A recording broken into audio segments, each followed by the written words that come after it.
मैं सबदा होके देख लिया,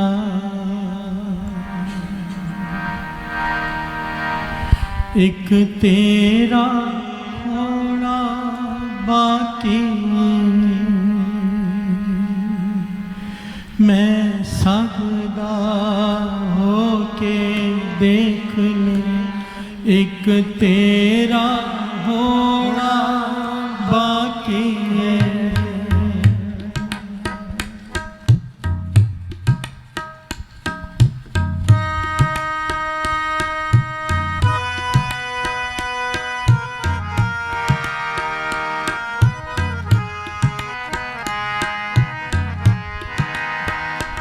मैं सबदा होके देख लिया, एक तेरा होना बाकी है। मैं सबदा होके देख लिया, एक तेरा होना बाकी है।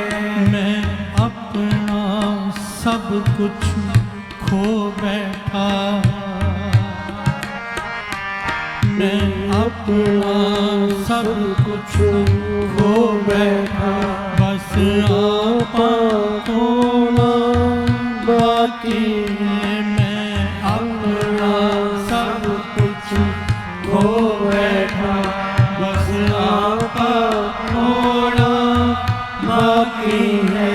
मैं सबदा होके देख लिया, एक तेरा होना बाकी है। मैं सबदा होके देख लिया, एक तेरा होना बाकी है।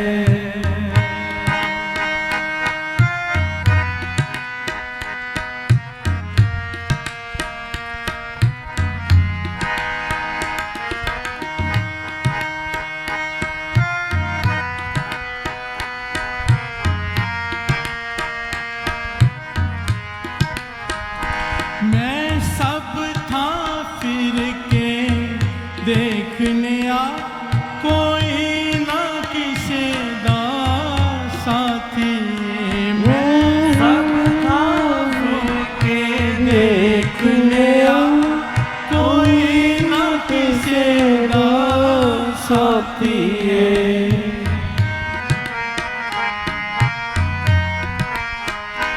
मैं सब था फिर के देख लिया, कोई न किसी दा साथी। मैं सब था फिर के देख लिया, कोई न किसी दा साथी। मैं सब नू मिल के वेख लिया, मैं सब मिल के देख लिया, एक तेरा होना बाकी है। मैं सब मिल के देख लिया, एक तेरा मिलना बाकी है। मैं सबदा होके देख लिया, एक तेरा होना बाकी है। मैं सबदा होके देख लिया, एक तेरा होना बाकी है।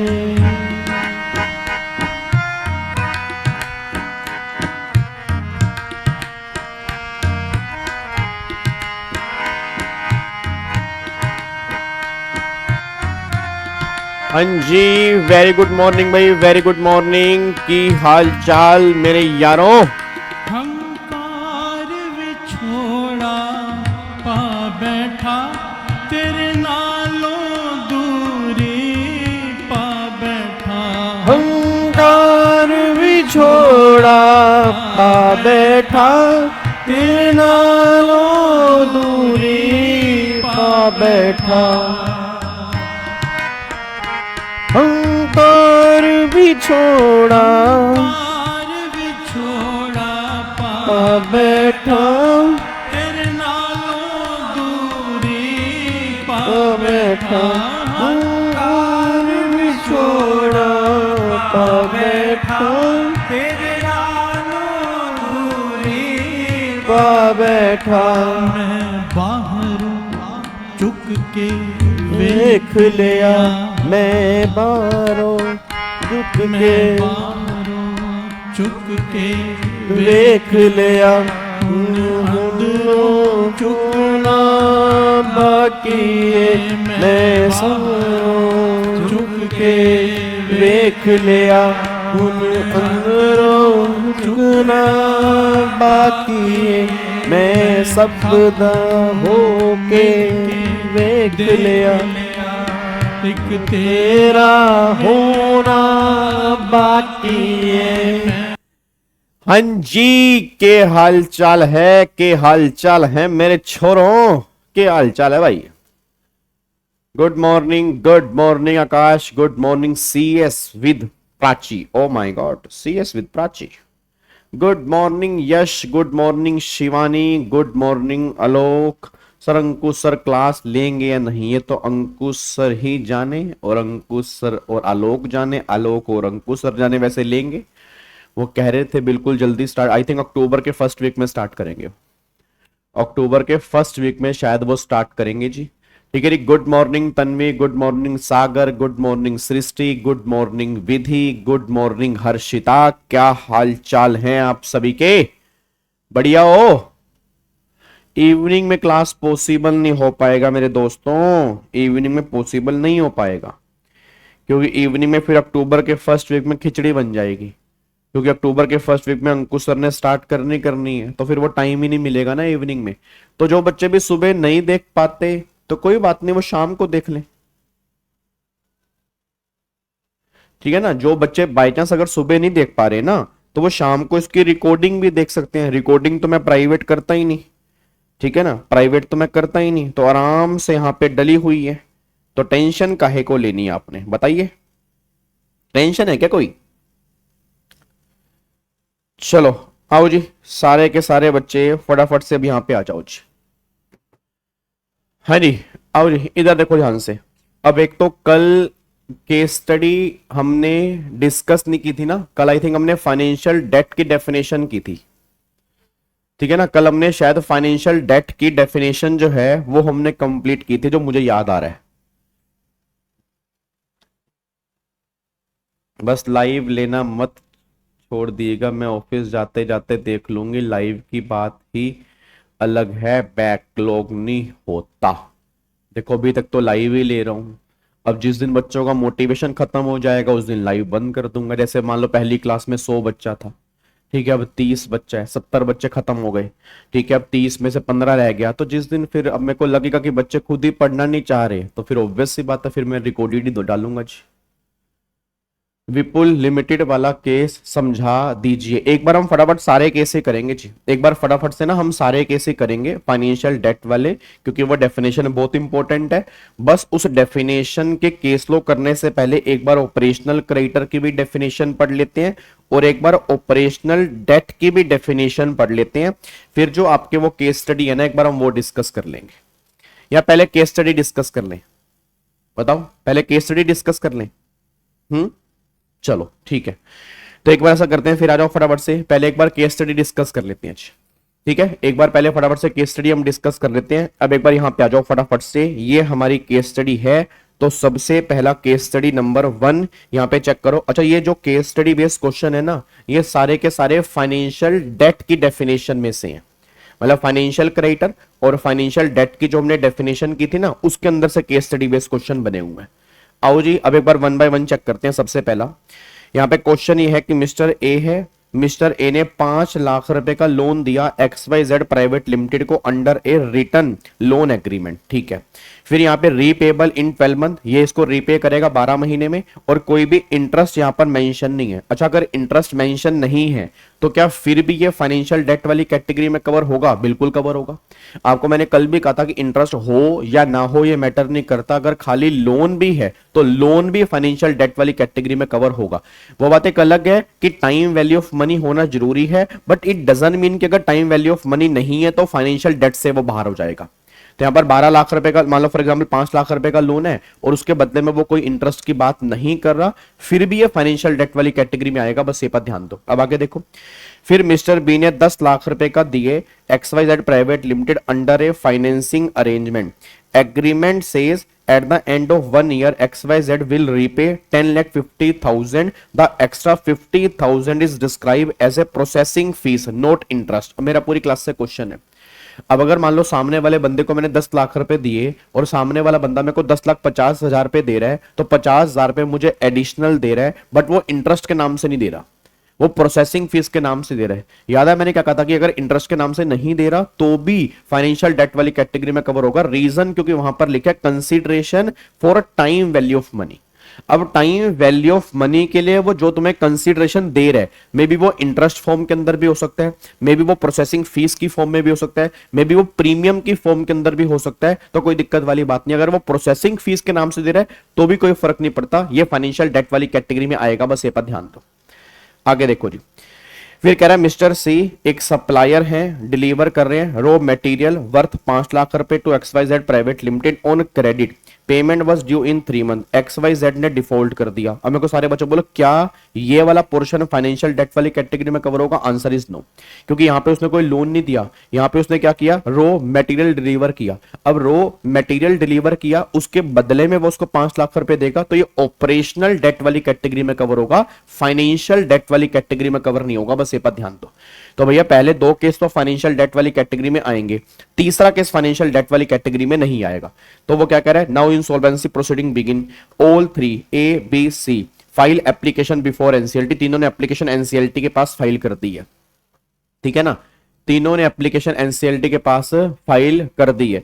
अब अगर क्वेश्चन क्या है, will mister A claim 5 lakh रुपए interest free loan qualify as financial debt under section number 58? जल्दी बोलो फटाफट से, क्या वो क्वालिफाई करेगा 58 में? बिल्कुल क्वालिफाई करेगा, 100% क्वालिफाई करेगा, ये फाइनेंशियल डेट वाली कैटेगरी में आएगा। उसके बाद फिर अगले पॉइंट पर आओ जी, उसके बाद फिर अगले पॉइंट पर आओ, case study I am not able to access case study. Sir ji आपने मैसेज भी किया था। दीपक मैं सारी व्हाट्सएप ग्रुप में केस स्टडी डाल रहा हूं, मैंने व्हाट्सएप ग्रुप में सारी केस स्टडी डाल दी है, तो अगर आप व्हाट्सएप ग्रुप में ऐड नहीं हो तो मैं किसी बच्चे से रिक्वेस्ट करूंगा एक बार वो व्हाट्सएप ग्रुप का लिंक जो हमारा IBC वाले ना, अगर एक बार हो सके तो कमेंट बॉक्स में डाल दो, ताकि बच्चे उसमें ऐड हो जाएंगे जो बच्चे ऐड नहीं है। हाँ अगले पॉइंट पर आओ। अब अगर मिस्टर बी 10 लाख रुपए प्लस में 50,000 processing fee qualify as financial debt even though extra return is not called interest. Obvious सी बात है ये भी फाइनेंशियल डेट वाली कैटेगरी में कवर होगा, चाहे वो इंटरेस्ट माने या ना माने मैटर नहीं करता, इंटरेस्ट होना जरूरी है, बस ये पर ध्यान दो, ठीक है जी। उसके बाद will see claim supplier due qualify as financial debt, answer is no. सिर्फ ऑपरेशनल डेट वाली कैटेगरी में कवर होगा, इसको फाइनेंशियल डेट वाली कैटेगरी में कवर नहीं करेंगे, बस ये पर ध्यान दो।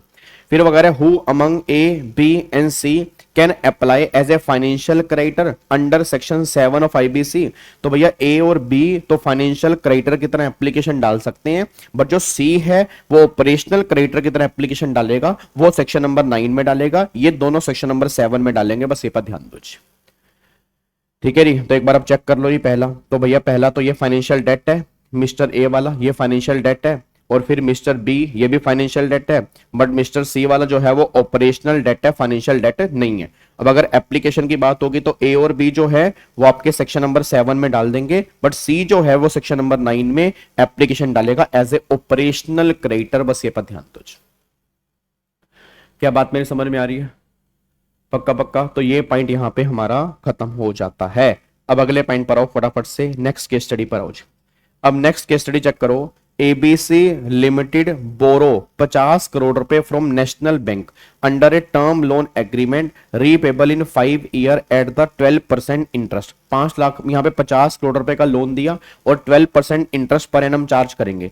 Letter due to liquidity crisis ABC limited defaulted the bank file an application under section 7। अब एबीसी लिमिटेड आर्ग्यू कर रहा है this is a normal banking loan and we are already under restructuring discussion with RBI guidelines.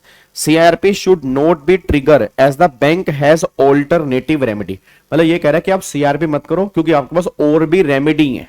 तो क्या यहां पे CRP की proceeding start हो सकती है? बिल्कुल हो सकती है भाई। जो ये लोन दिया, लोन विद इंटरेस्ट है, याद करो इंक्लूड्स वाले पॉइंट में पहला पॉइंट कि अगर आपने मनी बोरो की है विद इंटरेस्ट तो वो फाइनेंशियल डेट वाली कैटेगरी में कवर होगी, वहां पे सीआरपी स्टार्ट हो सकती है। क्वेश्चन ये है can bank claim be consider as financial debt under 58A of the IBC despite the availability of other remedy? Answer is yes. भाई चाहे अदर रेमेडी अवेलेबल है या नहीं है मैटर नहीं करता, ये लोन फाइनेंशियल डेट है। अगर ये लोन फाइनेंशियल डेट है, इसके अगेंस्ट एप्लीकेशन जो है वो सेक्शन नंबर 7 में जा सकती है। बस ये पर ध्यान दो। क्या बात मेरे समझ में आ रही है? क्या बात मेरी समझ में आ रही है? तो देखो वही बात यहां पे लिखी है, this is a classic example of money borrow against payment of interest. 58A explicitly includes such borrowing. The fact that other remedy like restructuring with RBI scheme are available does not dilute the right of financial creditor to initiate CRP. तो bank जो है वो CRP claim मतलब CRP के लिए application डाल सकता है, इसमें कोई दिक्कत वाली बात नहीं है। डन। चलो अब अगले पॉइंट पर आओ जी। अब चेक करो नेक्स्ट पॉइंट क्या कह रहा है। XYZ import private limited imported raw material worth ₹5 million, ठीक है, to pay the overseas supplier immediately it approached PKOR bank. PKOR bank issue a letter of acceptance, that is acceptance credit facility, and paid the supplier directly. XYZ Private Limited promised to repay the bank after 6 months with applicable charges. On maturity XYZ defaulted. Maturity पर क्या हुआ? XYZ ने default कर दिया। XYZ argue this was not a loan. उसने बोला ये loan नहीं था, it was just a trade facilitation by the bank. ये सिर्फ ट्रेड फैसिलिटेशन था बैंक के द्वारा। No money was directly disburse to us. सीधा मनी मुझे डिसबर्स नहीं की गई थी, सीधा मनी सप्लायर को डिसबर्स की गई थी। So it should not be treated as financial debt. Question, does this arrangement qualify as financial debt under 58B? Obvious सी बात है, यस। याद करो ये कल हमने फाइनेंशियल डेट की डेफिनेशन में किया भी तो था कि अगर आपने कोई मनी रेज किया आपने एक्सेप्टेंस क्रेडिट फैसिलिटी के अंतर्गत, तो उसको भी हम फाइनेंशियल डेट वाली कैटेगरी के अंदर मानेंगे। तो माना ये पैसा तुम्हें डायरेक्टली नहीं मिला, माना ये पैसा तुम्हारे सप्लायर को डायरेक्टली मिला, बट गवर्नमेंट कह रही है कि तुमने मनी रेज तो की है ना, एक्सेप्टेंस क्रेडिट फैसिलिटी के थ्रू की है, तो इसको भी हम फाइनेंशियल डेट वाली कैटेगरी में कवर करेंगे और यहां पर भी सेक्शन 7 में एप्लीकेशन इनिशिएट हो सकती है। बस ये पर ध्यान दो। तो बताओ क्या फाइनेंशियल बनेगा जी? बिल्कुल बनेगा, yes. 58B specifically cover any amount, ठीक है, raise by acceptance under acceptance credit facility even if money was not directly given to XYZ, the bank discharge किसने दिया? सप्लायर को। This has the commercial effect of borrowing since XYZ owe money to the bank, therefore this is a financial debt. और PKOR जो है वो section 7 में application डाल सकता है। क्या बात समझ में आ रही है? पक्का पक्का। चलो अब अगले पॉइंट पर आओ जी। नेक्स्ट पॉइंट पर यहां पे है LMN limited issue a non convertible debenture. मतलब इस कंपनी ने एक नॉन कन्वर्टेबल डिवेंचर इशू किए worth ₹200 crore to raise money from investor promising 9% annual coupon. Coupon मतलब इंटरेस्ट, कि मतलब 200 करोड़ रुपए के नॉन कन्वर्टेबल डिवेंचर इशू कर दिए। किस लिए? कि सामने वाले लोगों से मनी रेज करेंगे, उसके बदले में कंपनी जो है वो 9% पर एनम का इंटरेस्ट भी देगी। ठीक है जी। अब यहां पे क्या हो रहा है? After 3 year LMN limited defaulted in paying interest and redemption amount. मतलब 3 साल के बाद ना वो रिडम्पशन अमाउंट दे पा रही, ना वो इंटरेस्ट दे पा रही। The debenture trustee file A petition under section 7 of IBC। अब LMN लिमिटेड आर्ग्यू करती है this is A capital market transaction not loan. ये भाई कैपिटल मार्केट ट्रांजैक्शन है, ये लोन नहीं है। Investor new the risk of market instrument, they can not be treated like lender. मतलब वो अपने आप को एज ए लेंडर नहीं मान सकते, अपने आप को ये नहीं मान सकते कि उन्होंने हमें लोन दी है। क्वेश्चन ये है, are debenture holder cover under financial creditor under section 58C? Obvious सी बात है यस जी। याद करो, डिवेंचर होल्डर हो गया, बॉन्ड होल्डर हो गया, स्टॉक होल्डर हो गया, तो गवर्नमेंट ने बोला ये सारे के सारे जो है ना, ये सब के सब फाइनेंशियल डेट वाली कैटेगरी में आएंगे, और इनको देने वाला जो है वो कौन बनेगा? फाइनेंशियल डेट बनेगा, मतलब फाइनेंशियल क्रेडिटर बनेगा। भाई ये तो कल भी हमने डिस्कस किया था इंक्लूड्स वाले केस में, ठीक है ना, इंक्लूड्स वाले केस में, इंक्लूड्स वाले केस में ये सब फाइनेंशियल डेट में आते हैं, और इनको देने वाला कौन बनेगा? फाइनेंशियल क्रेडिटर बन जाएगा जी। तो क्या इसको हम लेंडर कंसीडर करेंगे? बिल्कुल कंसीडर करेंगे। क्या डिवेंचर होल्डर को फाइनेंशियल क्रेडिटर मानेंगे? बिल्कुल मानेंगे। क्या इन्होंने जो पैसा दिया सामने पर्सन को, क्या इसको फाइनेंशियल डेट मानेंगे? बिल्कुल मानेंगे। तो ये सब कंडीशन सेटिस्फाइड कर रहे हैं, इसलिए सेक्शन 7 में एप्लीकेशन डाल सकते हैं जी। ठीक है, चलो अब अगले पॉइंट पर आओ जी। तो वही देखो यहां पे आंसर दिए यस, और यहां पे money receive by LMN limited, NCD was clearly for time value of money, therefore debenture holder financial creditor under section 7 application is maintainable। कोई दिक्कत वाली बात नहीं है जी। अब अगले पॉइंट पर आओ जी, यहां पे ध्यान देना, ABC मैन्युफैक्चरिंग लिमिटेड। अब यहां पे वो कह रहा है ABC manufacturing limited entered into a lease agreement with PQR leasing company for specialized machinery worth ₹50 crore. ठीक है, लीज टर्म 8 साल, इकोनॉमिक लाइफ ऑफ मशीनरी 9 साल, लाइफ 9 साल है, लीज दिया 8 साल की, monthly payment 75 lakh. At the end of 8 year ABC limited has the option to purchase the machinery for 10,000 in its financial statement as per Indian accounting standard the lease is shown as a financial lease liability। मतलब इसको financial lease की तरह treat किया गया। उसका reason क्या है कि उसकी लाइफ ही 9 साल की है, लीज दिया 8 साल की, तो ऑलमोस्ट पूरी लाइफ के लिए ही तो लीज पे दी है, और फिर आपको ऑप्शन भी दे रहे हैं परचेज करने का। तो गवर्नमेंट ने बोला इसको हमने कैपिटल लीज या फाइनेंशियल लीज की तरह ट्रीट किया। आफ्टर 5 ईयर, हाँ जी, आफ्टर 5 ईयर ABC लिमिटेड, ध्यान से, after 5 year ABC limited default on lease payment, PQR leasing company file an application under section 7, ठीक है, of IBC claiming itself to be financial creditor. अब argument क्या है? Argument ये है, ABC लिमिटेड कह रही है this is just a lease, ये सिर्फ एक लीज है, a lease is not a borrowing, ये बोरोइंग नहीं है। We are paying rent for use of machinery not repaying a loan, मतलब हम मशीनरी को यूज करने का रेंट पे कर रहे हैं, हम लोन की कोई रीपेमेंट नहीं कर रहे हैं।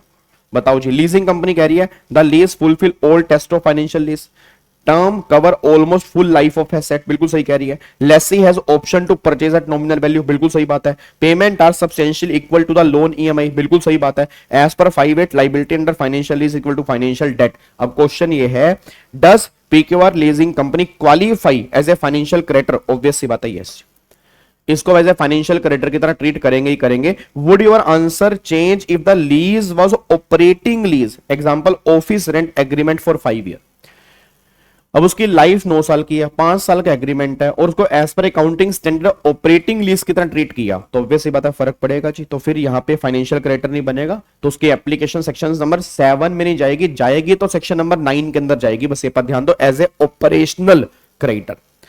Why does IBC treat financial lease as financial debt but not operating lease? Obvious सी बात है, क्योंकि फाइनेंशियल लीज में पूरी लाइफ के लिए आपने दे दी है, पूरी लाइफ के लिए आपने एसेट दे दी है, तो लाइफ तो कुछ बची नहीं उसकी। तो गवर्नमेंट ने कहा ऑलमोस्ट आपने पूरी लाइफ के लिए दी, इतनी मोटी लीज आपको मिल रही है, आप उस मनी को यूज कर रहे हैं, तो ये कमर्शियल इफेक्ट ऑफ बोरोइंग है, इसलिए फाइनेंशियल डेट वाली कैटेगरी में आएगा जी। तो देखो आंसर देखो जी, पहली बात तो फाइनेंशियल क्रेडिटर मानेंगे, फाइनेंशियल लीज है, ऑलमोस्ट फुल लाइफ है, आपको बस ऑप्शन भी है परचेज करने का, और पेमेंट इक्विवेलेंट टू लोन है, तो फाइनेंशियल लीज आएगा जी। फिर ये ऑपरेटिंग लीज है, 5 साल का है, तो ये फाइनेंशियल डेट में नहीं आएगा। तो in case unpaid rent operate, देखो लिखा ना ऑपरेशनल डेट, इसको ऑपरेशनल डेट मानेंगे, फाइनेंशियल डेट नहीं मानेंगे। अब अगर financial lease, because in financial lease substance borrowing, मतलब उसका मेन इफेक्ट जो है वो बोरोइंग है। Company is essentially buying asset on credit like a loan. In operating lease substance service, वहां पर सर्विस है, टेम्परेरी राइट, आपने परमानेंट नहीं, टेम्परेरी राइट आपने ट्रांसफर किया, नॉट बोरोइंग, इसलिए इसको यहां पे कवर नहीं करेंगे। क्या बात समझ में आ रही है? क्या आपको मेरी बातें समझ में आती हैं या नहीं आती हैं? जल्दी बताओ फटाफट से। क्या आपके कॉन्सेप्ट केस स्टडी करने से क्लियर भी हो रहे हैं या नहीं हो रहे हैं? पक्का पक्का बताओ। हो रहे हैं ना? कुछ तो दिमाग में जा ही रहा होगा, हैं? कुछ तो दिमाग में जा ही रहा होगा। पक्का पक्का ना? चलो बहुत बढ़िया। अब अगले पॉइंट पर आओ जी। अब देखो नेक्स्ट पॉइंट क्या कह रहा है। नेक्स्ट पॉइंट कह रहा है एमएनओ लिमिटेड। हाँ जी, एमएनओ लिमिटेड। अब MNO limited supply goods worth ₹20 crore to various distributor on 120 days credit. मतलब एमएनओ लिमिटेड ने गुड्स सप्लाई किए 20 करोड़ रुपए के बहुत सारे डिस्ट्रीब्यूटर को 120 दिन के क्रेडिट पर। ठीक है। To meet immediate cash need it sell these receivable to PQR bank. उसने अपने रिसीवेबल बैंक को सेल कर दिए at a discount. PQR bank pay MNO 19 crore immediately. मतलब वो 19 करोड़ रुपए इमीडिएटली पे कर रहा है। 19 करोड़ रुपए इमीडिएटली पे कर रहा है। D at the rate rocks. मेरे बच्चे आप सिंपल सी बात समझो, अगर कोई लीज फाइनेंशियल लीज है तब तो वो फाइनेंशियल डेट वाली कैटेगरी में आएगी। अगर वो लीज ऑपरेटिंग लीज है तो वो ऑपरेशनल डेट वाली कैटेगरी में आएगी। तो अगर फाइनेंशियल लीज है, फाइनेंशियल डेट है, सेक्शन 7 में एप्लीकेशन डालनी है। ऑपरेटिंग लीज है, ऑपरेशनल डेट है, सेक्शन 9 में एप्लीकेशन डालनी है। अब यहां पे एक बार चेक करना, 19 करोड़ रुपए का बेच दिया।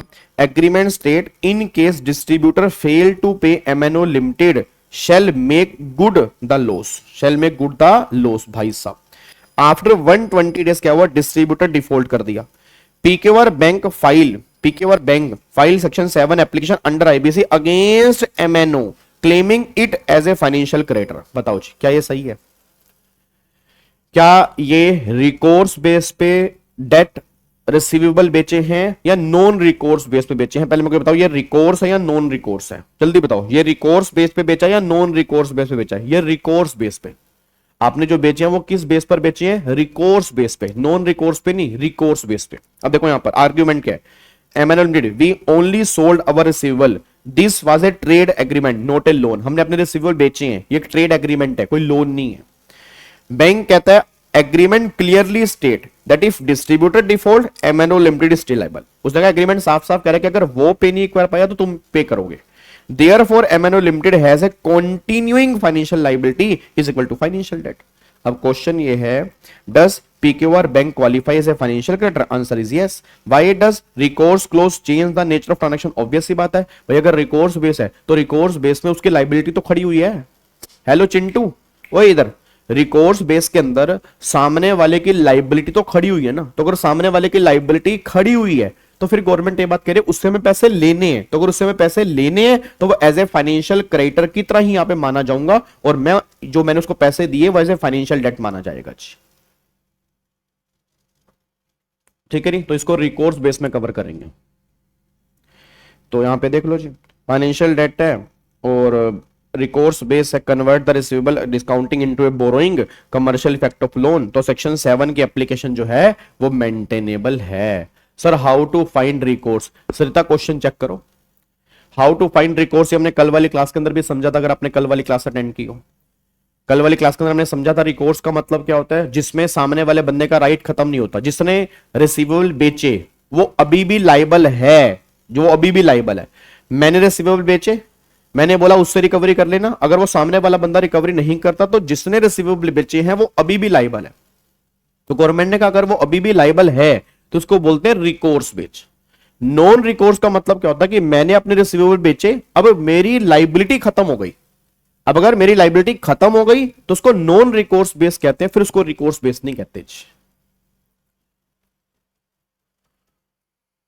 ठीक है, अब आगे देखना, एक बार चेक करो यहां पे क्या लिखा है। कह रहा है XYZ limited also sell receivable worth 15 crore to LMN finance. लो जी, इसने भी अपने रिसीवेबल बेचे हैं 15 करोड़ के। ठीक है, एलिमेंट फाइनेंस को। एलिमेंट फाइनेंस पे 14 करोड़, उसने 14 करोड़ रुपए दिए। एग्रीमेंट कहता है इन केस कस्टमर डिफॉल्ट, अब ध्यान रखना, in case customer default element finance shall bear the loss. मतलब ये अब लॉस बियर करेगा, एक्स वाई जेड की लाइबिलिटी खत्म हो चुकी है। अब मेरे को सारे बच्चे बोल दो, अगर एक्स वाई जेड की लाइबिलिटी खत्म हो चुकी है तो क्या ये जो डेट आपने बेचे हैं, क्या ये रिकोर्स बेस पे बेचे हैं या नॉन रिकोर्स बेस पे बेचे हैं, बस ये बता दो जी। हाँ, वहां पे फिर कोर्ट जाना पड़ेगा जी, वहां पे फिर आपके आईबीसी की प्रोसीडिंग कैरी ऑन नहीं होंगी, वहां पे जो नॉर्मल प्रोसीडिंग है वही आपकी कैरी होके चलेंगी, बस ये पर ध्यान दो जी। अब मेरे को सारे बच्चे फटाफट से बोल दो, सारे बच्चे फटाफट से बोल दो, क्या आपको बातें समझ में आ रही हैं? हाँ जी, क्या आपको बातें समझ में आ रही है? तो ये क्या है, नॉन रिकोर्स बेस है। तो लेटर कस्टमर फेल हो गया, LMN finance file an application under section 7 against XYZ limited. अब बताओ आर्ग्यूमेंट, XYZ कह रहा there was non recourse sale, I have no liability once receivable were sold. LMN finance करे even if it was non-recourse I gave money to XYZ limited which has the commercial effect of borrowing। ना भैया, अब ये commercial effect of borrowing नहीं है, अब ये commercial effect of borrowing नहीं है। Does LMN finance qualify as a financial debt? नहीं।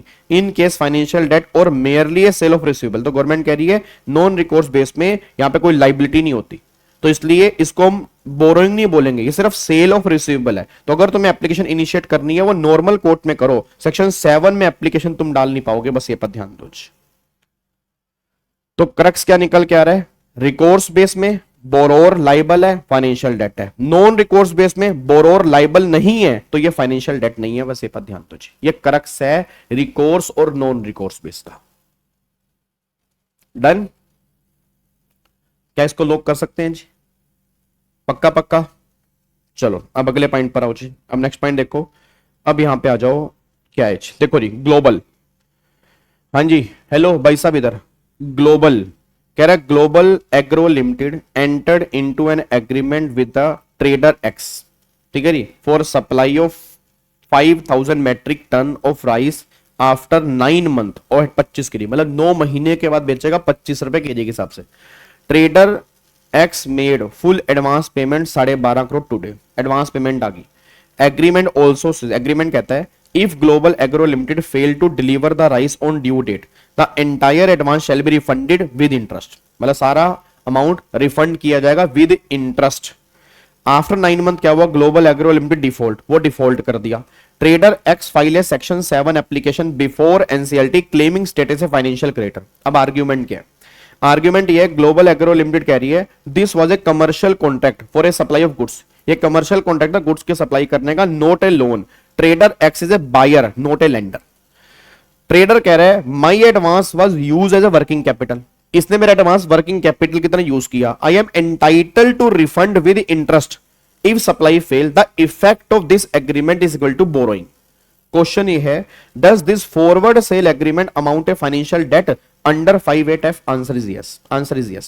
Would the answer be different if there was no clause of interest on default and only simple refund was promised? तो भी financial debt वाली category में cover हो सकता था। अगर interest नहीं भी है तो भी कोई दिक्कत वाली बात नहीं, कमर्शियल इफेक्ट ऑफ बोरोइंग तो मान ही सकते हैं। भाई एक बात बताओ, आपने एडवांस दे दिया, एडवांस दे दिया आपने, तो वो पैसा अपने बिजनेस में यूज कर रहे हैं, तो गवर्नमेंट ने कहा वो एक जस्ट लाइक लोन की तरह ट्रीट करेंगे, क्योंकि यहाँ पे कमर्शियल इफेक्ट ऑफ बोरोइंग। और याद है फॉरवर्ड सेल एग्रीमेंट, आपको मैंने कल भी कहा था कि फॉरवर्ड सेल एग्रीमेंट जो होते हैं वो भी फाइनेंशियल डेट वाली कैटेगरी में कवर होते हैं, तो उसी का एग्जांपल है। तो एक बार चेक करो आंसर यहाँ पे क्या आ रहा है जी।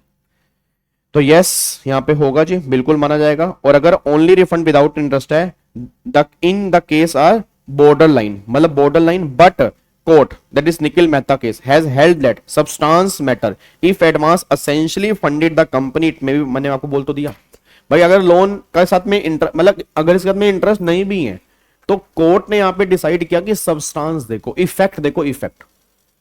तो अगर मेजरली पैसा तुम एडवांस में दे चुके हो, सारा पैसा तुम एडवांस में दे चुके हो, तो वो एज ए फाइनेंशियल डेट की तरह भी हम ट्रीट कर सकते हैं, चाहे उसके बदले में इंटरेस्ट नहीं भी है तो भी चलेगा, बस ये पर ध्यान दो।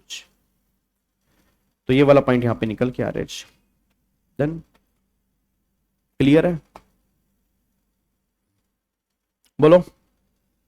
चलो अब अगले पॉइंट पर आओ जी। नेक्स्ट पॉइंट आ रहा है, नेक्स्ट पॉइंट तो वही है जी, रियल एस्टेट वाला।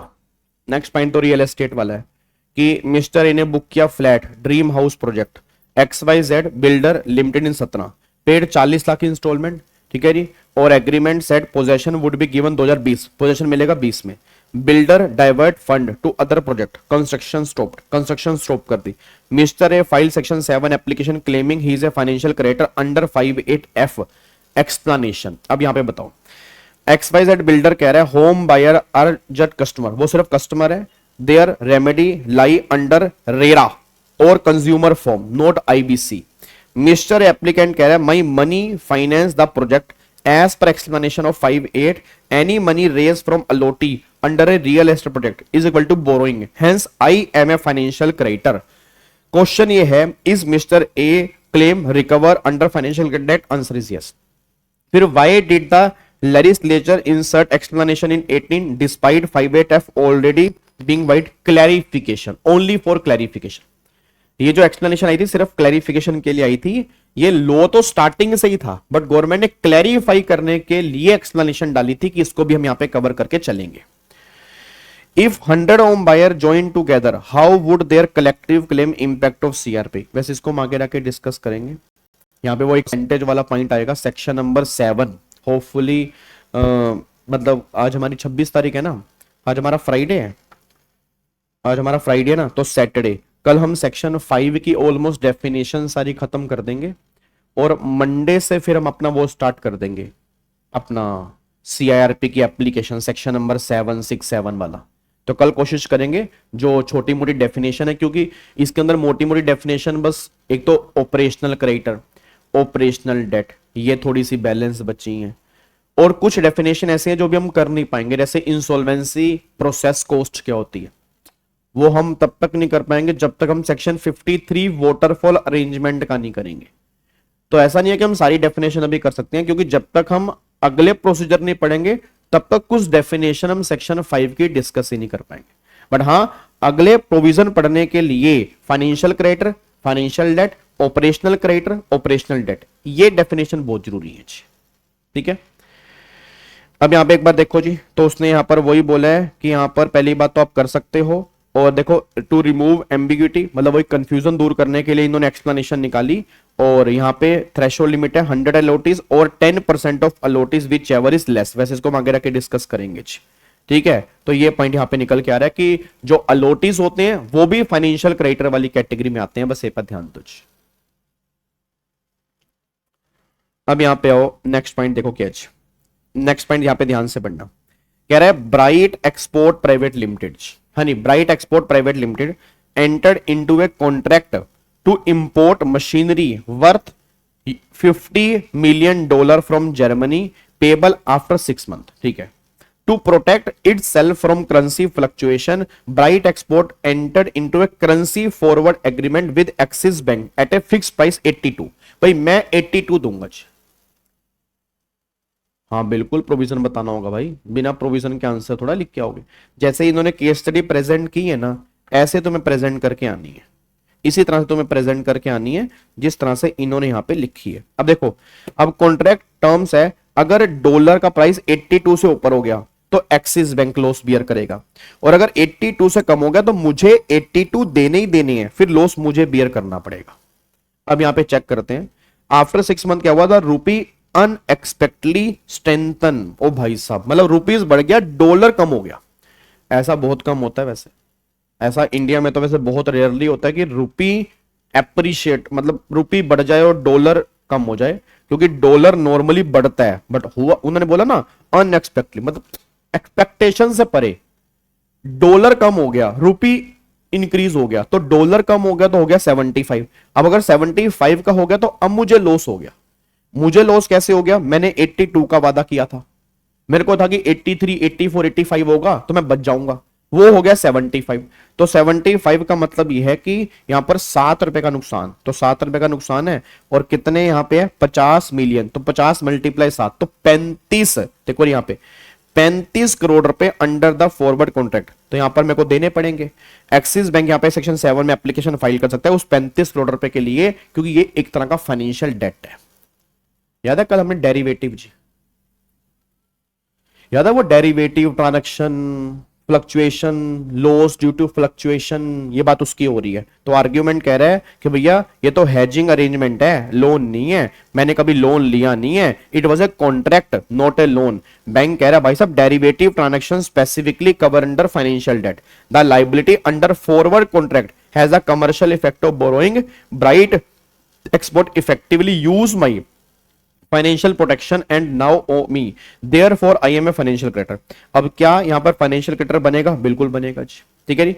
Explain why the law says only market value of derivative transaction it is to be consider, not the full contract value. Obvious सी बात है भाई, जितना मार्केट वैल्यू होगी उसी के बेस पे तो हम काम करेंगे, फुल वैल्यू ले लेंगे तो गलत हो जाएगा ना।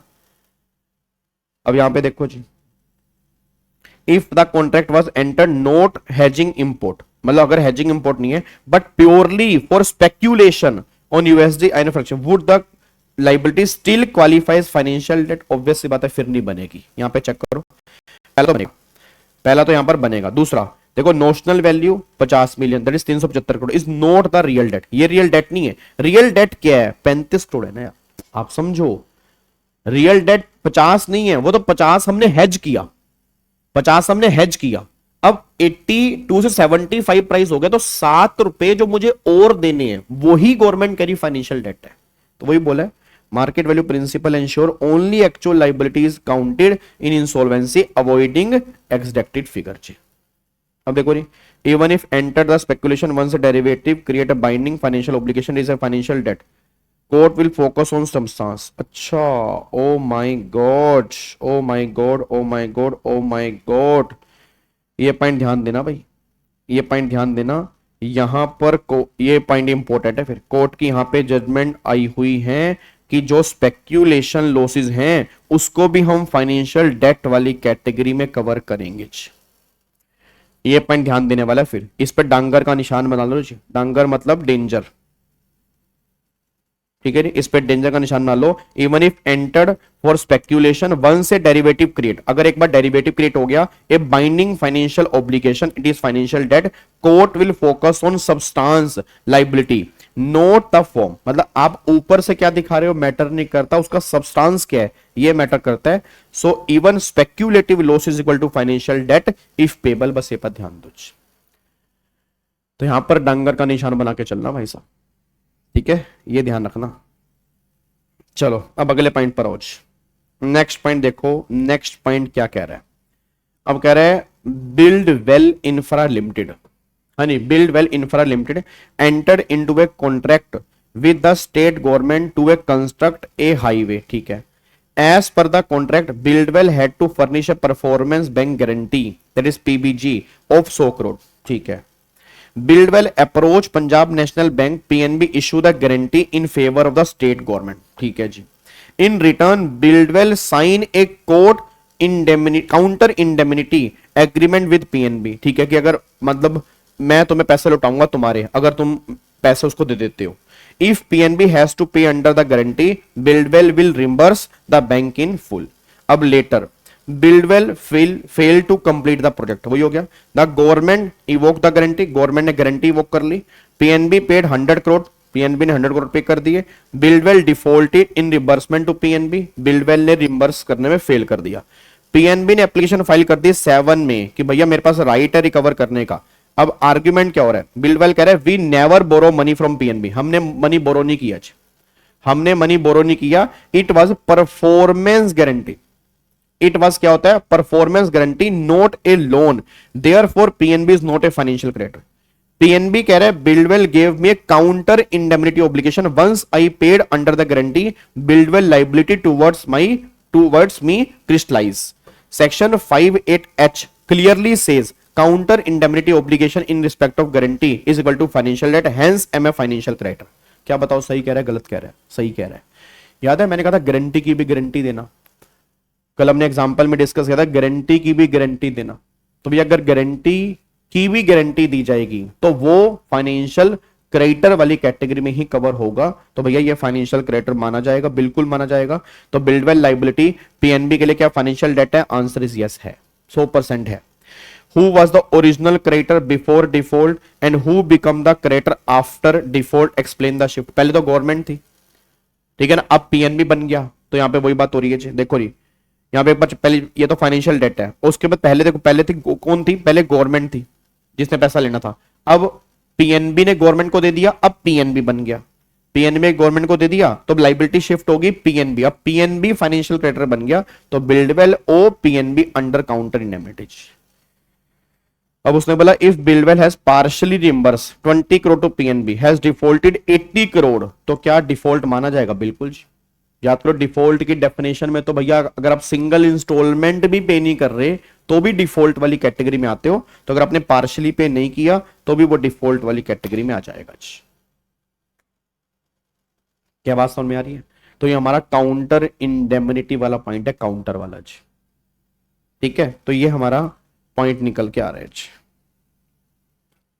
अब यहां पे आओ जी, यहां पे Omega power limited borrow 300 crore from Axis bank in 18, 300 crore रुपए एक्सिस बैंक से लिए, लोन फॉल अंडर 5A, ठीक है, मनी बोरो विद इंटरेस्ट, ठीक है, to secure repayment its group company Delta Infra limited executed a corporate guarantee in favour of Axis Bank. ये तो काम भी खत्म हो गया यार, आगे नहीं पढ़ रहा मैं नहीं पढ़ रहा आगे। याद आ रहा है वो लास्ट वाला पॉइंट कि भैया जो पॉइंट नंबर ए से आई थिंक ए से एच या ए से आई तक जो हमारे ऊपर पॉइंट है उनसे रिलेटेड अगर कोई भी गारंटी है तो उसको भी हम फाइनेंशियल डेट वाली कैटेगरी में कवर करेंगे, तो वही हो गया जी। तो omega power defaulted, axis bank evoke guarantee against delta infra failed, तो भैया बताओ क्या ये सेक्शन 7 में एप्लीकेशन फाइल कर सकते हैं? Answer is yes. अब यहां पे वो आर्ग्यूमेंट कुछ भी करते रहे बट गारंटी तो है, तो जो ऊपर वाले पॉइंट कवर हुए हैं उनसे रिलेटेड अगर कोई गारंटी है तो उसको भी फाइनेंशियल डेट वाली कैटेगरी में कवर करेंगे। तो ये सब फाइनेंशियल डेट वाली कैटेगरी में कवर हो जाएंगे। देखो यस, और principal and guarantor can be proceed against, वही सेक्शन 128 याद करो, कॉन्ट्रैक्ट एक्ट वाला, ठीक है ना, को एक्सटेंसिव इनकी लाइबिलिटी होती है, दोनों के अगेंस्ट सीआरपी स्टार्ट हो सकती है, तो वही सारी बातें यहां पे आ रही है।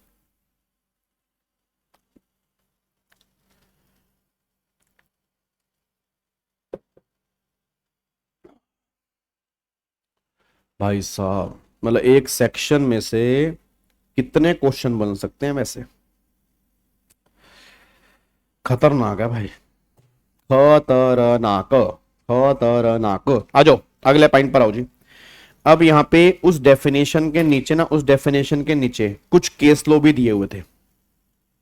अब उस केस लॉ में से कैसे क्वेश्चन ड्राफ्ट हो सकते हैं एक बार वो चेक करते हैं। देखो क्या लिखे, कह रहा है sunrise developer private limited, that is sunrise, entered into a joint development agreement with Greenfield Estate Limited, that is Greenfield, to develop a luxury township project मतलब दोनों मिलके एक डेवलपमेंट जेडीए, याद है कैपिटल गेन के अंदर भी हमने जेडीए की बातें की थी कि दो लोग, मेरे बच्चे प्राची स्पेक्यूलेशन मतलब क्या होता है? सट्टा, सिक्योरिटी लो पढ़ा होगा ना थोड़ा बहुत, तो डेरिवेटिव फ्यूचर ऑप्शन ये सब कुछ क्या होता है? स्पेक्यूलेशन ही तो होता है।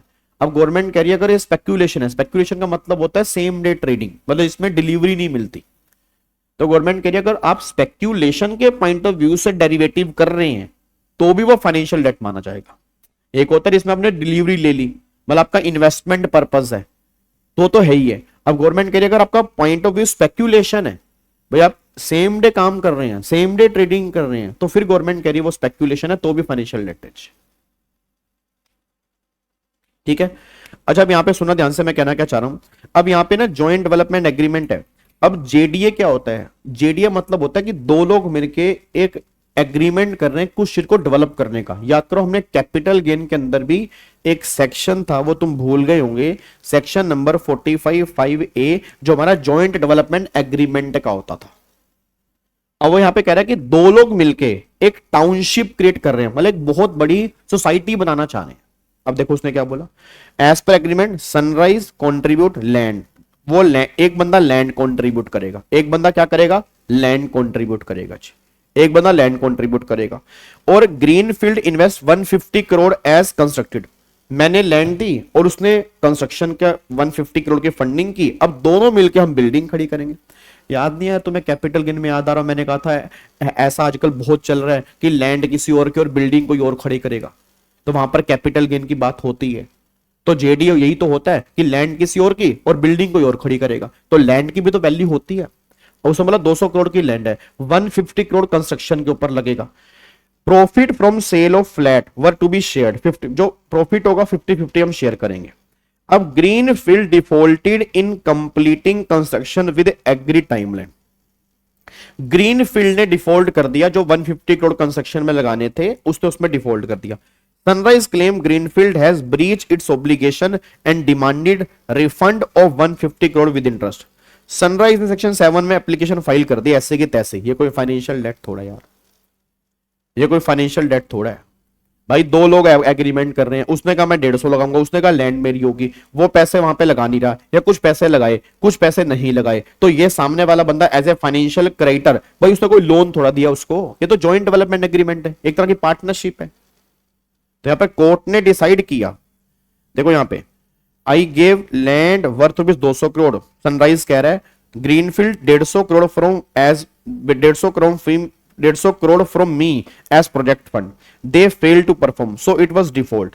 ग्रीनफील्ड कह रहा है this is not a loan, भाई ये लोन नहीं था, it was joint development agreement with reciprocal obligation, कि तू लैंड देगा मैं पैसे लगाऊंगा। Breach of contract is equal to not financial, obvious सी बात है, ब्रीच ऑफ कॉन्ट्रैक्ट कहीं पर भी फाइनेंशियल डेट वाली कैटेगरी में कहीं पर भी कवर नहीं है। बात समझ में आ रही है? तो वो डेट वाली कैटेगरी में कवर, डेट वाली कैटेगरी में आ जाएगा right to receive payment, right to receive amount to due to breach of contract, but financial debt की पूरी डेफिनेशन में कहीं पर भी ब्रीच ऑफ कॉन्ट्रैक्ट नहीं लिखा हुआ। At least Sunrise has a civil claim, उसका सिविल क्लेम है, जाके कोर्ट के पास जाए, आईबीसी में मत जाए। Does Greenfield failure under JDA give rise to financial debt under 5(8)? Answer is no. इसको 5(8) में कवर नहीं कर सकते। What is the difference between loan disbursement for time value of money and investment under JDA? दोनों के अंदर बहुत फर्क होता है भाई। यहां पे तो क्या हो रहा है, सामने वाले बंदे ने मुझे लोन दिया, यहां पे अगर मान लो ग्रीनफील्ड कहता कि मैं तेरे को 150 करोड़ का पैसे दे रहा हूं, तू कंस्ट्रक्शन कर, तू कंस्ट्रक्शन कर, मैं तेरे 150 करोड़ दे रहा हूं, तब बात एक अलग होती। या तो दोनों मिलकर काम कर रहे हैं, तो अगर दोनों मिलकर काम कर रहे हैं तो लोन की तो बात ही नहीं आ रही। If Sunrise had instead given 150 crore to Greenfield as a loan agreement with 12% interest, should section 7 application then be maintainable, why और वाई नोट। अब यहां पे एक बार चेक करो पहला, तो भैया पहला तो ये है नहीं, जेडीए सिंपल सी बात है, जॉइंट डेवलपमेंट एग्रीमेंट है, तो Vipul limited versus Solitaire build mart limited के अंदर breach of JDA is equal to not is equal to financial debt. Civil court का मैटर है, सिविल कोर्ट में जाएगा। Loan money is given by solely to repay with interest, time value of money. JDA investment money land in contribute for project development with profit sharing, return depend on project success, not assured interest, therefore no time value of money element, और उसको financial debt वाली category में cover नहीं करेंगे। ठीक है, अब वो ये लास्ट में उसने क्वेश्चन क्या पूछा कि अगर मान लो 150 करोड़ का लोन देता, जैसे मैंने आपको एग्जांपल दिया था, तो 150 crore was disburse as a loan with 12%, it fulfil 5(8), तो फेलियर टू रिपे वो फाइनेंशियल डेट बन जाता, फिर कोई दिक्कत ही नहीं थी। मैंने वही तो एग्जांपल दिया कि अगर ग्रीनफील्ड कहता कि मैं तेरे को 150 करोड़ का लोन दे रहा हूं, कि मैं तेरे को 150 करोड़ का लोन दे रहा हूं, चल तू अब बिल्डिंग खड़ी कर, फिर गवर्नमेंट कहती है वो फाइनेंशियल डेट वाली कैटेगरी में कवर हो जाता, फिर आप 5(8) में एप्लीकेशन डाल सकते थे। जब तक आपका जॉइंट डेवलपमेंट एग्रीमेंट है उस टाइम तक कोई एप्लीकेशन का मतलब सेक्शन 7 में नहीं है। और ये केस लो है, ठीक है ना, ये केस लो है, और ये केस लो है Vipul limited versus Solitaire build mart private limited, NCLAT की जजमेंट है 2020 की। ठीक है, अब अगले पॉइंट पर आओ। आगे कह रहा है री Star Shine developer private limited default on repayment of 500 crore during the CRP। फिर Zenith finance limited as NBFC claim 200 crore loan, give 12% interest with proper disbursement record. फिर यहां पे Bright Stone holding private limited a group company of Star Shine having 60% common shareholding with promoter claim 100 crore loan given without any interest, no repayment schedule and no security. फिर Silver Line Enterprise earlier holding 15% share in Star Shine that is related party transfer its entire shareholding to an outsider just 1 month before CRP and then a claim 50 crore as a financial creditor. अब यहाँ पे क्या है, star shine resolution professional admitted all claim but question whether all them can participate and vote in COC. वैसे अभी हम कर नहीं पाएंगे ये पॉइंट अभी हम कर नहीं पाएंगे, क्योंकि सीओसी की हम करेंगे ना सेक्शन नंबर 21 करेंगे, सीओसी वाला सेक्शन नंबर 21 और 24। एक तो 21 में सीओसी का कॉन्स्टिट्यूशन है, 24 में सीओसी की मीटिंग होती है। तो वहां पर बताऊंगा कि सीओसी में वोट नहीं कर सकते जो लोग रिलेटेड पार्टी होते हैं, ठीक है ना, मतलब वहां पे एक रिलेटेड पार्टी की डेफिनेशन है, क्योंकि डिपेंडेंसी आ जाती है। तो इवन चाहे उन्होंने अपना रिलेटेड पार्टी छोड़ दिया हो, मतलब रिलेटेड पार्टी उन्होंने अपना छोड़, वहां पर एक टाइम लिमिट होती है, तो उसके बेस पर हम चेक करते हैं कि क्या वो अब वोट कर पाएंगे नहीं कर पाएंगे। जैसे मान लो वोटिंग से पहले उन्होंने अपना रिलेटेड पार्टी वाला फंडा खत्म कर दिया, ठीक है ना, तो ये पॉइंट अभी आपको समझ में नहीं आएगा। एक बार नॉर्मल रीडिंग ले लेते हैं, समझ में ना आए तो उसको पेंडिंग लिख देना, जब 21 और 24 करेंगे तब दोबारा से आके पढ़ोगे, आपको समझ में आ जाएगा। एक बार चेक करो, देखो क्या है question for student, which of the above creditor zenith brightstone silver line can be classified as financial creditor or under 5758 out of these creditor who will eligible to vote। वही बात आ गई ना, देखो आगे ना सेक्शन 21, वही मैं तुम्हें कह रहा हूं 21, वही बात आ गई। Vote your answer change if silver Line enterprise had sold his share holding, मतलब वही बात आ गई कि उसने अपनी रिलेटेड पार्टी छोड़ दी वोटिंग करने से पहले। तो पहली बात फाइनेंशियल क्रेडिटर जो है यहाँ पे देखो जी, Zenith genuine loan disperse against time value of money, ये तो है। Brightstone collusive arrangement that is interest free no repayment term, कोई नहीं है, और related party not financial debt. यहां पे जजमेंट आएगी आगे रखे फोनिक्स वाले केस में सेक्शन 21 में। सिल्वर लाइन एंटरप्राइज कोई claim look like financial debt but timing of divestment just before CRP raise suspicious of colourable device. ये भी हम आगे जाके डिस्कस करेंगे कि रिलेशनशिप कब देखना है, पास्ट में देखना है, प्रेजेंट में देखना है, फ्यूचर में देखना है, ये पॉइंट भी हमारा आगे जाके आएगा। तो एलिजिबिलिटी भैया जेनिथ तो कर सकता है, ब्राइट स्टोन और सिल्वर लाइन देखो क्रॉस है ना, क्रॉस है, और अगर मान लो 2 साल पहले उसने बेच दिया तो वो रिलेटेड पार्टी नहीं है, तो नो कोई एविडेंस भी नहीं है, तो उस केस में वो सीओसी के अंदर कर सकता है। अगर वो जेन्युइन केस है, प्रूफ कर दे, तो उस केस के अंदर उसको वोटिंग दे देंगे, ये बात ध्यान दो, ठीक है। तो अभी इसके लिए आपको वेट करनी पड़ेगी सेक्शन 21 की, थोड़ी सी सेक्शन 21 की, ठीक है जी। अब एक बार यहां पे आ जाओ, I think last case study है मेरे ख्याल से, और लास्ट केस स्टडी है, एक बार चेक करना यहाँ पे क्या है।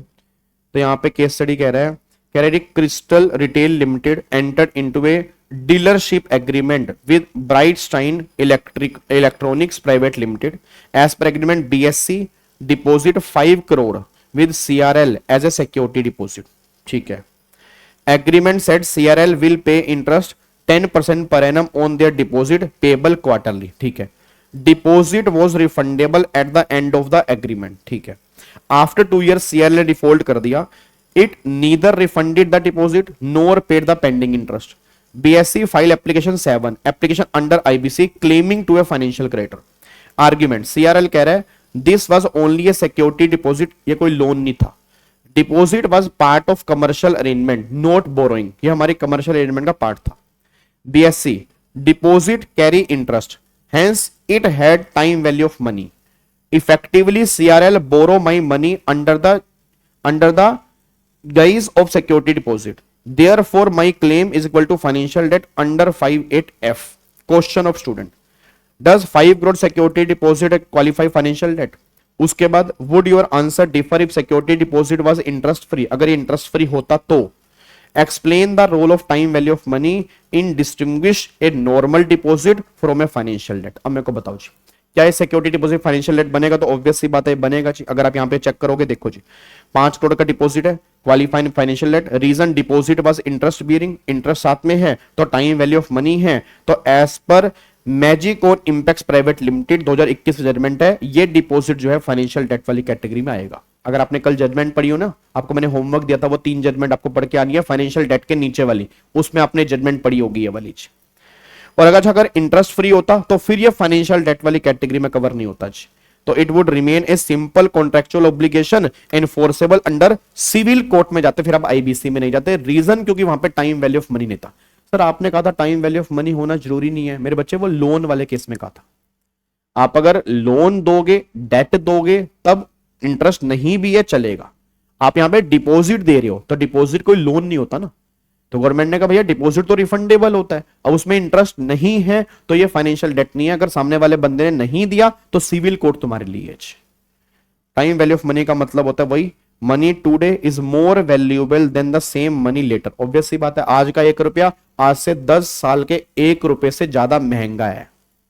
मतलब आज मैं तुम्हें 5 लाख दे रहा हूं, अब सॉरी बोला आज मैं तुम्हें 5 लाख दे रहा हूं, तो 10 साल के बाद तुम्हें 5 लाख 15-20 हजार दोगे ना भाई, वैल्यू तो बढ़ चुकी होगी ना, तो इसको टाइम वैल्यू ऑफ मनी बोलते हैं।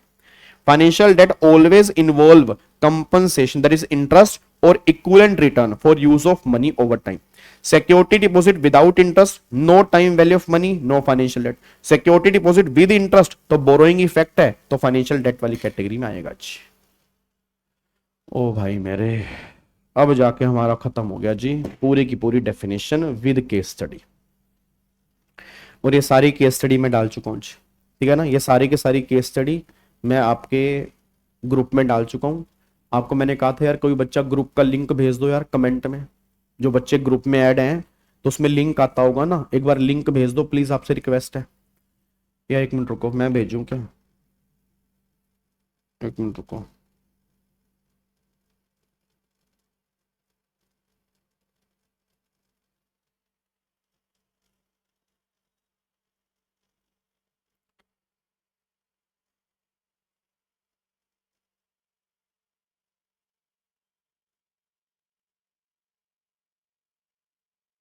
भेज दिया मैंने,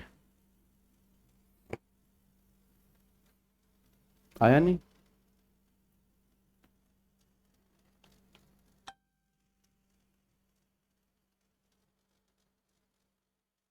ग्रुप का लिंक होते ही डिलीट कर दिया क्या,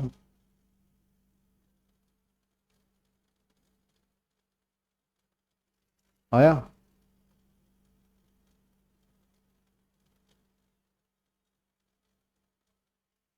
ये लिंक मेरे को लग रहा है शो नहीं हो रहा, लिंक ना शो नहीं हो रहा है, 1 मिनट रुको। चलो आप मेरे को ना, जिस बच्चों के पास लिंक नहीं है आप मुझे एक बार 9643036663 पे अभी मुझे क्लास खत्म होते ही व्हाट्सएप कर देना, ठीक है? अभी मुझे क्लास खत्म होते ही व्हाट्सएप कर देना जी, ठीक है? अभी मुझे क्लास खत्म होते ही व्हाट्सएप कर देना, मैं आपको ऐड कर दूंगा। क्लियर है? मैं आपको ऐड कर दूंगा जी। डन। चलो इधर सुनो ध्यान से, अब एक बार इधर देख लो ध्यान से। एक तो आपका होमवर्क वही है जी, ठीक है? एक तो आपका होमवर्क यही है, ऑपरेशनल डेट और ऑपरेशनल क्रेडिटर के बारे में आपने एक बार ये पढ़ के आना है, ठीक है? उसके बाद फिर आपने जो एक बार घर से पढ़ के आना है, आपने घर से जो पढ़ के आना है वो आपने पढ़ के आना है। एक बार रेजोल्यूशन प्लान की डेफिनेशन पढ़ा ना, बस एक बार यही पढ़ के आना जी बस, ठीक है? क्योंकि बाकी जो चीजें है ना, रेजोल्यूशन प्रोफेशनल, वोटिंग शेयर, ठीक है, पीपीआईआरपी, ये सब की सब हमारी आगे, रेजोल्यूशन एप्लीकेंट, ये सब की सब हमारी आगे जाके आनी है। तो मेन बस आप अभी यहाँ पे ऑपरेशनल क्रेडिटर, ऑपरेशनल डेट, ये डेफिनेशन कलम करेंगे, इसकी कलम केस स्टडी भी कर देंगे, इसकी कलम केस स्टडी भी कर देंगे, तो कलम फाइनली सेक्शन नंबर 5 पैक कर देंगे, जितना अभी हम कर सकते हैं, मैं सारा नहीं कह रहा, जितना अभी हम कर सकते हैं। फिर बाकी फिर हम स्टार्ट करेंगे प्रोसीडिंग, जो हमें सीआरपी के पास जाना होता है, ठीक है? चलो ओके जी, bye bye, tata, thank you so much, जय हिंद, God bless you, love you all. सारे बच्चे वीडियो को लाइक कर दें, अगर आप कमेंट कर सकते हैं तो बहुत अच्छी बात, आप कमेंट कर दें, बहुत अच्छा लगेगा मुझे, ठीक है? Thank you so much, God bless you, love you all, bye bye.